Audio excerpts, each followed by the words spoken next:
சேரல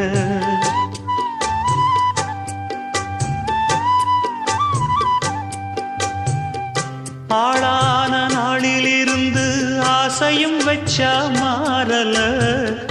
அந்த கதை பாதியில் முடிஞ்சு போனதையா தேரல பச்சை மண்ணு ஒன்னால பல பழி சுமந்தா தன்னால பாவம் பழி முன்னால வந்து படருதையா தன்னால கஷ்டத்தை மட்டும் தூக்கி சுமக்கும் கண்ணி இவதா சின்ன மகதா உத்தமிரத்தினந்தா இங்கே